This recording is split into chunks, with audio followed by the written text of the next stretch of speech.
అవునండి. నిజానికి కూడా బీఆర్ఎస్ ప్రభుత్వం ఉన్నప్పుడు సంక్షేమ పథకాల కోసం అంటే రైతుల ఖాతాలో 1,20,000 కోట్లు జమ చేసిందండి. అంటే 10 ఏండ్ల పాలనలో సాగుకు స్వర్ణయుగం అని చెప్పొచ్చు కేసీఆర్ గారి పరిపాలనలో.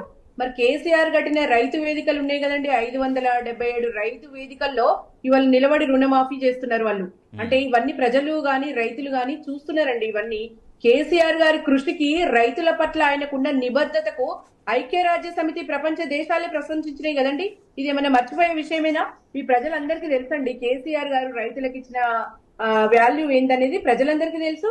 కేసీఆర్ హయాంలో అభివృద్ధి ఒకవైపు, సంక్షేమం ఒకవైపు సాగిపోయిందండి. చిన్న చిన్న సమస్యలను పట్టుకొని వీళ్ళు కొండంతా చేసి చూపించి విష ప్రచారం చేసి అసెంబ్లీ ఎన్నికల్లో గెలిచిండ్రు. ఇక మేమేమనుకున్నామంటే వాళ్ళు చెప్పేవి ప్రజలు నమ్ముతారా, మేము ఇంతగానం మంచి చేసినాం కదా అనుకున్నాం, కానీ జరగాల్సిన నష్టం జరిగింది. ఏదేమైనా గానీ ఎవరెన్ని చెప్పినా గానీ 9 ఏండ్ల కాలంలో 100 ఏండ్ల అభివృద్ధి జరిగింది అనేది వాస్తవం. ఇది అందరి మనసాక్షికి తెలుసు. ఇవాళ కేసీఆర్ టైంలో యాక్చువల్ గా 2 సార్ల రుణమాఫీ జరిగిందండి.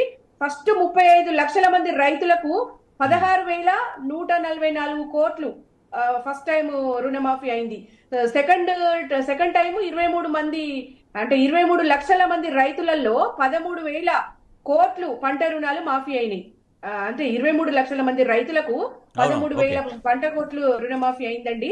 మరి రోహిణి కార్తె వచ్చింది, ఇప్పుడు రోహిణి కార్తె నడుస్తుంది. ఈ పాటికి రైతు బంధు పడేది, రైతులు ఫోన్లలో చూస్తుండే వాళ్ళు మెసేజ్ కోసం. అంటే రైతు బంధు ఈ పాటికి కేసీఆర్ గారు ఉంటే వేస్తుండే కదా అన్నట్టుగా రైతులు ఇవాళ ఎదురు చూసేటోళ్ళు. ఇప్పుడు అవన్నీ బంద్ అయిపోయినాయి. ఎందుకంటే ఇది వేయడని నమ్మకం ప్రజలకు, వేయడని ఒక కాన్ఫిడెన్స్ వచ్చేసిండ్రు, ఒక నిర్ణయానికి వచ్చేసిండ్రు. కాళేశ్వరం మీద కూడా ఎంత కుట్ర పన్నిండ్రండి వీళ్ళు. ఎంత అసలు తెలంగాణ వరప్రదాయిని కాళేశ్వరం మీద అవినీతి అన్నారు, బురద జల్లిండ్రు, అసలు ఎన్ని అసత్యాలు ప్రచారం చేసిండ్రండి. ఇవాళ తప్పుదోవ పట్టించి నాశనం పట్టించారు కదండి. ఇవాళ ప్రజలలో ఇప్పుడు మొహం ఎక్కడ పెట్టుకుంటారండి? మన మొన్న వర్షాల కంటే ముందు ఎట్లుందో ఇప్పుడు కూడా అట్లనే ఉందట. ఇంతగానం వర్షాలు పడుతుంటే కూడా ఇప్పుడు కూడా అట్లనే ఉందని చెప్తున్నారు. చాలా సురక్షితంగా ఉందట. నిన్న కూడా ఫీల్డ్ ఇంజనీర్లు పోయి చూస్తే దెబ్బతిన్న పియర్లు ఎలాంటి డ్యామేజ్ లేకుండా బానే ఉన్నాయి అని చెప్తున్నారు.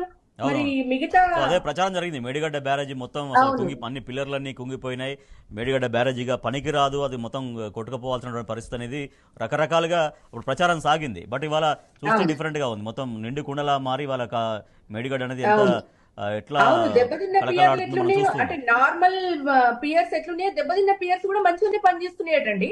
ఇన్ఫ్లో అవుట్ ఫ్లో చాలా బాగుందని చెప్తున్నారు. మరి 85కు 85 గేట్లు కూడా ఓపెన్ చేసేసిండ్రట. 3,40,000 చిల్లర, అంటే 3,40,000 ఇన్ఫ్లో ఉందట. అవుట్ ఫ్లో కూడా అంతకంటే ఎక్కువనే ఉందట. అంటే గేట్ల నుంచి విడుదల చేసింది కూడా 3,41,000 అట్లా ఉందంట. ఇన్ఫ్లో ఎట్లుందో అవుట్ ఫ్లో కూడా అంత బాగుందట. మరి ఇప్పుడు ఏం కాలేదు కదండి. మరి ఇంత వర్షం పడి అంత నీళ్లున్నాయి, ఏం కాలేదు కదా. దేవుడు ఉన్నాడండి, చాలా సంతోషం. అసలు తెలంగాణ వరప్రదాయిని కాళేశ్వరం మీద విషం జిమ్మితే భగవంతుడు చూసిండు కదండి. ఇప్పుడు ఈ పాటికి ఏదైనా జరగాల్సింది, నిజంగానే అందులో ఏమైనా లోటుపాట్లు ఉంటే ఈ పాటికి జరగాల్సిన నష్టం జరిగింది కదా. మరి చాలా బాగుంది కదండి. తెలంగాణ రైతులకు గుండెకాయ వంటిదండి. కేసీఆర్ గారు ఇది రూపకల్పన చేసిందంటే ఎంత దూరదృష్టితో చేసిందన్నట్టండి. వీళ్ళకి ఎక్కడ అర్థమవుతుందండి? ఎన్ని జన్మలు ఎత్తినా గానీ వీళ్ళకు వ్యవసాయం మీద గానీ, ఎడ్యుకేషన్ మీద గానీ, ఇంకా ఏ ఇతరత్ర విషయాల మీద కూడా వీళ్ళకి అవగాహన రాదండి. వీళ్ళకి దూరదృష్టి ఎక్కడుందండి? ఉన్నే ఖరాబ్ చేసుకుంటే వీళ్ళు సర్వనాశనం చేస్తుండండి దేశాన్ని గాని, రాష్ట్రాన్ని గాని. ఇవాళ కాళేశ్వరం మీద ఇంత విషం కక్కడము రైతులు గమనిస్తలేరా అండి? దాని కింద లక్షల పంటలు పండిన ఈ రైతులు మర్చిపోతారా ఇవన్నీ? చూడండి, ఏదో చేయాలనుకుంటే దేవుడు చూస్తాడండి. మీరు అంటే ఇవి షార్ట్ పీరియడ్, ఈ అబద్ధాలు అనేవి ఎక్కువ కాలం మేనేజ్ చేయలేము. మీరు అబద్ధాలతో గద్దెకెక్కిండ్రు, ఎంతకాలం అబద్ధాలతో పరిపాలిస్తారండి? ప్రజలు చూడరా? లేరు కదా.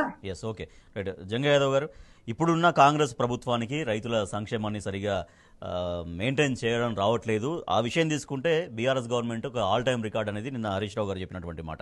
రైతు బంధు ద్వారా, లేకపోతే రైతు బీమా ద్వారా, రుణమాఫీ ద్వారా, ఇతర మిగిలిన రైతు సంక్షేమ పథకాల ద్వారా 1,20,000 కోట్లు ఎటువంటి గందరగోళం లేకుండా అందించగలిగామనేది. సో దాంతోపాటుగా కాళేశ్వరం విషయంలో కూడా కేటీఆర్ గారు నిన్న ట్వీట్ చేసినటువంటి విషయం. కాళేశ్వరం ఇవాళ మేడిగడ్డ బ్యారేజ్ చూస్తుంటే ఎట్లా అనిపిస్తుంది? నిజంగా దానిపైన చేసినటువంటి ఆ దుష్ప్రచారాలు అవన్నీ కూడా ప్రజలకి అట్లీస్ట్ ఇవ్వాలైనా కూడా, అంటే ఎప్పుడో తెలిసాయి అన్ని దుష్ప్రచారాలు చేస్తున్నారని, ఇవాళ అంత నిండుగా చూస్తున్నటువంటి కాళేశ్వరం మేడిగడ్డ బ్యారేజ్